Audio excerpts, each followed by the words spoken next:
അവിടുത്തെ പഞ്ചായത്ത് പ്രസിഡന്റ് ഒരു ചെറുപ്പക്കാരനാണ്. കോൺഗ്രസ്സുകാർ സംഘടിതമായി ആ പഞ്ചായത്ത് ഓഫീസിൽ കയറി ഇയാളെ തെറി പറയുക, അയാൾ കയ്യേറ്റം ചെയ്യാൻ. ആ സഖാബന്ത് ചെയ്തു. ഇത് പുറത്ത് പറഞ്ഞാൽ ആളുകൾ ഓടി വന്നാൽ ഇവിടെ വലിയ സംഭവം നടക്കും. അതുകൊണ്ട് അദ്ദേഹം കസേരയിലിരുന്ന് ഇതെല്ലാം കേട്ട് അവരോട് പറഞ്ഞു, നിങ്ങൾ മുടങ്ങിപ്പോകും. ഇതല്ല ഒരു രാഷ്ട്രീയ പാർട്ടി സ്വീകരിക്കേണ്ട നിലപാട്. യഥാർത്ഥത്തിൽ ആ പഞ്ചായത്ത് പ്രസിഡന്റ് എന്നെ ഇങ്ങനെ കുറച്ചാൾ വന്ന് തടഞ്ഞു വെച്ചിട്ടുണ്ടെന്ന് പറഞ്ഞില്ലെങ്കിൽ എന്തായിരിക്കും സ്ഥിതി? അക്രമം നടത്തുക, അതിൽ പ്രതിഷേധിച്ചുകൊണ്ട് പിന്നീട് CPM ഈ നടപടിയിൽ, കോൺഗ്രസിൻ്റെ ഈ അക്രമ പ്രവർത്തനത്തിൽ പ്രതിഷേധിച്ച് അവിടെ ഒരു പ്രകടനം നടത്തി. ഈ പ്രകടനം നടക്കുമ്പോൾ പല ഭാഗത്തും ആളുകളെ സംഘടിപ്പിച്ചു കൊണ്ടുവന്നു UDF. അതിനുശേഷം MPയെ വിളിച്ചു വരുത്തുന്നു. ഇതറിഞ്ഞ് LDFൻ്റെ ധാരാളം ആളുകൾ സംഘടിതമായിട്ട് അവിടത്തേക്ക് കയറി വന്നു. ഇതറിഞ്ഞ് CPM നേതാക്കൾ ഓടി വന്നിട്ട് എല്ലാവരോടും പറഞ്ഞു, പോലീസ് ഇവരോട് പറഞ്ഞു, ഒരു സംഘർഷത്തിലേക്ക് പോകാൻ പാടില്ല, ഇതിങ്ങനെ രണ്ടു കൂട്ടരും സംഘടിച്ച് നിൽക്കുകയാണ്.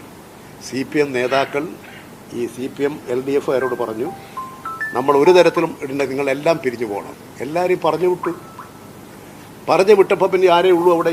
ഈ വന്നിരിക്കുന്ന കോൺഗ്രസ്സുകാർ മാത്രമേ ഉള്ളൂ. അവർ വടിയും ആയുധമായിട്ടാണ് വന്നിരിക്കുന്നത്. ഇത് കോൺഗ്രസ് സംഘടിപ്പിച്ചതാണ്. എന്നിട്ട് അവരെന്ത് ചെയ്തു? MP വന്നതോടുകൂടി പോലീസിനെ ഇരച്ചാടി. അതൊരു സീൻ സൃഷ്ടിക്കാനാണ്, ഒരു അഭിനയമായിരുന്നു. ഇങ്ങനെയാണോ നേതാക്കൾ പ്രശ്നം കൈകാര്യം ചെയ്യേണ്ടത്? പച്ച നുണ പറയുക, നിന്ന നിൽപ്പില് പച്ച നുണ.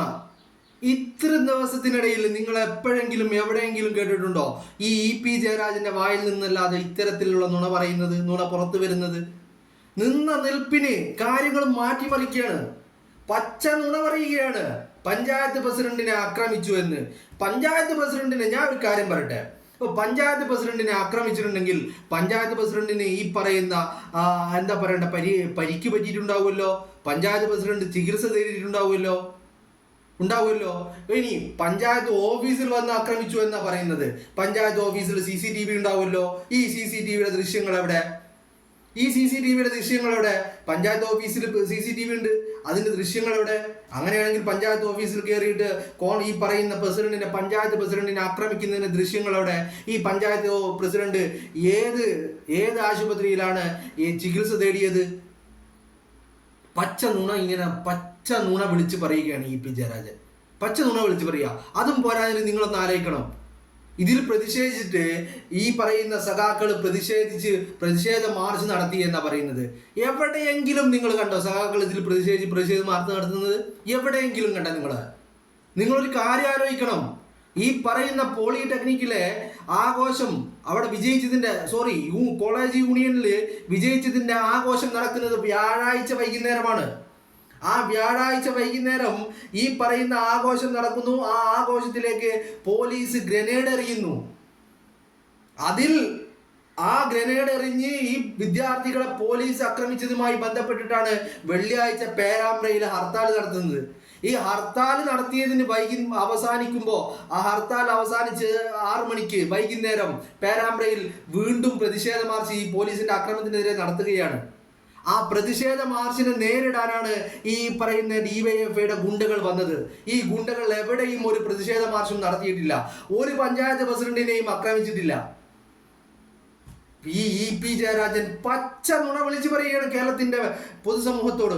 എനിക്ക് മനസ്സിലാവാത്തത്, ഇങ്ങനെ പച്ച നുണ വിളിച്ചു പറയുമ്പോൾ ഇതൊക്കെ മൈക്ക് പിടിച്ചു കൊടുത്ത് ഇങ്ങനെ ഈ പറയുന്ന പൊതുസമൂഹത്തിലേക്ക് എത്തിക്കുന്ന ഈ മാപ്രകൾക്ക് ഒരു ധാർമ്മികതയില്ലേ? ഇവർക്കൊരു ഉത്തരവാദിത്തമില്ലേ? തിരിച്ചു ചോദിക്കണ്ടേ? ഏത് പഞ്ചായത്ത് പ്രസിഡന്റിനെയാണ് ആക്രമിച്ചത്? ആ പഞ്ചായത്ത് പ്രസിഡന്റ് എവിടെയാണ് ചികിത്സ തേടിയത്? ആ പഞ്ചായത്ത് ഓഫീസിൽ വെച്ച് ആക്രമിച്ചു എന്നല്ലേ EP ജയരാജൻ പറഞ്ഞത്? ആ ഓഫീസിലെ CCTV ദൃശ്യങ്ങൾ പുറത്തുവിടണ്ടേ? ഇതൊന്നും ചോദിക്കാതെ പച്ച നുണകൾ, ഇങ്ങനെ ആരെന്ത് പച്ച നുണ വിളിച്ചു പറഞ്ഞാലും ആ പച്ച നുണകൾ അപ്പടി പൊതുസമൂഹത്തിലേക്ക് എത്തിക്കുക. എന്തിനു വേണ്ടിയിട്ടാണ് ഇതൊക്കെ? ആർക്ക് വേണ്ടിയിട്ടാണ്? ഷാഫി പറമ്പിലിനെ ആക്രമിച്ചത്, അയാളെ ആക്രമിച്ച് അടിച്ച് മൂക്കിന്റെ പാലം അടിച്ച് തകർത്തത്, അയാളെ തല അടിച്ച് പൊട്ടിച്ചതൊക്കെ ന്യായീകരിക്കാൻ വേണ്ടി നിന്ന നിപ്പിൽ പച്ച നുണ പറയുകയാണ് EP ജയരാജൻ. ഒരു ഉളുപ്പും മാനവും ഇല്ലാത്ത ചങ്ങാതി. ഇയാൾക്ക് പണ്ട് മുതലേ ഈ നുണ പറയുന്നതിന് യാതൊരു മാന്യതയും ഇല്ലാത്ത വ്യക്തിയാണ്. ഏത് തലച്ചോറിലേക്ക് വെടിയുണ്ട കയറിയിട്ടുണ്ട്. ആ തലച്ചോറിലിരിക്കുന്ന വെടിയുണ്ട മജ്ജയിലേക്ക് ഇങ്ങനെ ലയിച്ചു ചേരുകയാണ് എന്ന് പച്ചക്കള്ളം കൊല്ലങ്ങളായിട്ട് വർഷങ്ങളായിട്ട് പറഞ്ഞുകൊണ്ട് നടക്കുന്ന വ്യക്തിയാണ് ഇ പി ജയരാജൻ. വാ തുറന്നാൽ നുണ മാത്രം പറയുന്ന സഖാക്കന്മാര്, വാ തുറന്നാൽ നുണ മാത്രം പറയുന്ന സഖാക്കന്മാര് ഷാഫി പറമ്പിലിനെ ആക്രമിച്ചത് ന്യായീകരിക്കാൻ വേണ്ടി പച്ച നുണകൾ പടച്ചു വിട്ടുകൊണ്ടിരിക്കുകയാണ്.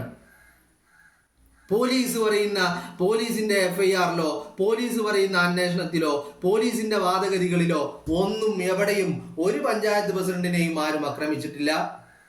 ഒരു LDF-കാരും എവിടെയും പ്രതിഷേധ മാർച്ചോ അല്ലെങ്കിൽ പ്രതിഷേധ സംഗമോ ഒരു റാലിയോ ഒരു ഒലക്കി നടത്തിയിട്ടില്ല, ഒന്നും നടത്തിയിട്ടില്ല. അതിൽ പോലീസുകാരൻ തന്നെ DCC പ്രസിഡന്റിനോട് പറഞ്ഞത് നിങ്ങളെ ആക്രമിക്കാൻ DYFIയുടെ ഗുണ്ടകൾ 19ഓളം വരുന്ന ആളുകൾ അവിടെയുണ്ട് എന്ന്. വീണ്ടും വീണ്ടും ഇ പി ജയരാജൻ പച്ചനുണ പറഞ്ഞുകൊണ്ടിരിക്കുകയാണ്. ഇപ്പൊ പറയുന്നത് LDF-ന്റെ നേതാക്കൾ വന്ന് അവരെ പിരിച്ചുവിട്ടു. ഏത് LDF-ന്റെ നേതാവ് അവിടെ വന്നത്? ഏത് LDF-ന്റെ നേതാവ് അവിടെ വന്നത്? ഒരു LDF-ന്റെ നേതാവും വന്നില്ല. അവിടെ പ്രാദേശികമായി ഉണ്ടായ നേതാക്കൾ, ഈ LDF-ന്റെ നേതാക്കളുടെ പറയുന്ന മൗനാനുവാദത്തോടു കൂടിയാണ് ഈ DYFIയുടെ ഗുണ്ടകൾ ഈ പറയുന്ന UDF-കാരെ ആക്രമിക്കാൻ മാരകായുധങ്ങളുമായി അവിടെ എത്തിയത്. ഈ പറയുന്ന പോലീസിന് സ്ഫോടക വസ്തു നൽകിയതും ഈ LDF-കാരാണ്. ഈ പറയുന്ന DYFIയുടെ ഗുണ്ടകളാണ്. ഈ ഗുണ്ടകൾ നൽകിയ ഈ സ്ഫോടക വസ്തുവാണ് പോലീസുകാര് ഈ പറയുന്ന പോലീസിന്റെ കയ്യിലേക്ക് സ്ഫോടക വസ്തു നൽകിയതും ഈ പറയുന്ന DYFIയുടെ ഗുണ്ടകളാണ്. ആ പോലീസുകാരെറിഞ്ഞു എന്ന് ഞാൻ അതിനെ പറയുന്നില്ല. അതിനെ ഞാൻ കാക്കിക്കുള്ളിലെ DYFIയുടെ ഗുണ്ടകളാണ് ഈ പറയുന്ന UDF-ന്റെ പ്രവർത്തകർക്ക് നേരെയും എടോ MP അവിടെ നിൽപ്പുണ്ട്, MP-ക്ക് നേരെ എറിയടാ എന്ന് പറഞ്ഞുകൊണ്ട് ആ സ്ഫോടക വസ്തു ഷാഫി പറമ്പിലിന് നേരെ എറിഞ്ഞത് DYFIയുടെ ഗുണ്ടകളായിട്ടുള്ള കാക്കിയിട്ട പോലീസുകാരാണ്. ഇതിനൊക്കെ സമ്മതവും മൗനാനുവാദവും നിർദ്ദേശവും നൽകിയത് പേരാമ്പ്രയിലെ MLA ആയിട്ടുള്ള TP രാമകൃഷ്ണനാണ്. ആ പോലീസുകാരൻ അത്രയും ഒരു പ്രതിഷേധ മാർച്ചും അവിടെ അവരെ തടയാൻ DYFIയുടെ ഗുണ്ടകളും ഒരു ഭാഗത്ത് നിൽക്കുമ്പോൾ അതിനിടയിൽ ഈ പോലീസുകാരൻ ഫോൺ എടുത്തിട്ട് ആരെയാണ് വിളിച്ചത്, ആർക്കാണ് മെസ്സേജ് അയച്ചത്, ആരുമായിട്ട് ആശയവിനിമയം നടത്തിയത്? റൂറൽ SP പറഞ്ഞില്ലേ, പോലീസുകാരാണ് ഷാഫിയെ മർദ്ദിച്ചത്, ലാത്തി കൊണ്ട് അടിച്ചതെന്ന് ഈ പറയുന്ന റൂറൽ SP VK ബൈജു പറഞ്ഞില്ലേ? VK ബൈജു പറഞ്ഞിട്ട് ഇത്രയും ദിവസമായിട്ട് AI ടൂൾ ഉപയോഗിച്ച് അത് ഏത് പോലീസുകാരനാണെന്ന് ഞങ്ങൾ കണ്ടുപിടിക്കുമെന്ന് പറഞ്ഞ VK ബൈജു ഇത്രയും ദിവസമായിട്ട് ആ പോലീസുകാരനെ കണ്ടുപിടിച്ചില്ലേ? കണ്ടുപിടിക്കാഞ്ഞിട്ടോ ആ പോലീസുകാരനെ തിരിച്ചറിയാഞ്ഞിട്ടോ അല്ല. ആ പോലീസുകാരനൊക്കെ അറിയാം, അയാളെ തിരിച്ചറിഞ്ഞിട്ടുണ്ട്.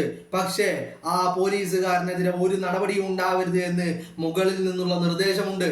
ആ പോലീസുകാരൻ ആരാണെന്ന് പുറത്തു പറയരുതെന്ന് മുകളിൽ നിന്നുള്ള നിർദ്ദേശമുണ്ട്. പക്ഷെ അത് ഞങ്ങളോട് VK ബൈജു പറഞ്ഞു തരേണ്ട കാര്യമില്ല. അത് അവിടെ ഉണ്ടായ UDF-ന്റെ എല്ലാ പ്രവർത്തകർക്കും നല്ല ബോധ്യമുള്ളതാണ് ആരാണത് ചെയ്തത് എന്ന്. ഞങ്ങൾ കണ്ടുവച്ചിട്ടുണ്ട്. അവൻ്റെ ഊരും പേരും അഡ്രസ്സും ഒക്കെ ഞങ്ങൾ നോക്കി വെച്ചിട്ടുണ്ട്. അതിനി പ്രത്യേകിച്ച് VK ബൈജു പറഞ്ഞ് ഞങ്ങളുടെ മുന്നിൽ കുറ്റസമ്മതം നടത്തേണ്ട ഒരു ആവശ്യവുമില്ല. പക്ഷേ എന്തൊക്കെ സംഭവിച്ചാലും ഈ പറയുന്ന പച്ച നുണകളെ കേരളത്തിന്റെ പൊതുസമൂഹം അംഗീകരിക്കാൻ പോകുന്നില്ല. ഇതിനൊന്നും ചെവി കൊടുക്കാൻ പോകുന്നില്ല. കേരളത്തിന്റെ സമൂഹം കണ്ടതാണ്. വീഡിയോകളിലൂടെയും ദൃശ്യങ്ങളിലൂടെയും ഈ കാര്യങ്ങൾ വളരെ വ്യക്തമായി കണ്ടതാണ്. എന്നിട്ട് വീണ്ടും വീണ്ടും ഈ പറയുന്ന ഇ പി ജയരാജൻ ആരെയാണ് പൊട്ടന്മാരാക്കുന്നത്? അടിമകളെ പൊട്ടന്മാരാക്കിയാൽ മതി ജയരാജ. ഈ പറയുന്ന ഞങ്ങളാരും നിങ്ങളുടെ ആരുടെയും അടിമകളല്ല എന്നുള്ള ബോധ്യം നിങ്ങൾക്കുണ്ടാവുന്നത് നല്ലതാണ്. അത് മാത്രം നിങ്ങൾക്കുണ്ടായാൽ മതി. നിങ്ങൾ പറയുന്ന ക്യാപ്സ്യൂളുകളും നിങ്ങൾക്ക് വാട്സപ്പ് യൂണിവേഴ്സിറ്റിയിൽ നിന്ന് ലഭിക്കുന്ന ക്യാപ്സ്യൂളുകളും വെള്ളം കൂടാതെ വിഴുങ്ങാൻ ഞങ്ങളാരും അടിമകളല്ല. ഞങ്ങളാരും മുട്ടിലിഴയുന്നവരും ആരുമല്ല. ഞങ്ങളാരും നിങ്ങളുടെ സ്തുതിപാഠകരുമല്ല.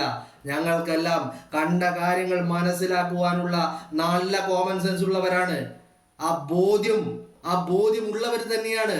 ആ ബോധ്യങ്ങളെ നിങ്ങളുടെ ക്യാപ്സ്യൂളുകൾ കൊണ്ട് മായ്ച്ചു കളയാമെന്ന് നിങ്ങൾ ആരും കരുതണ്ട.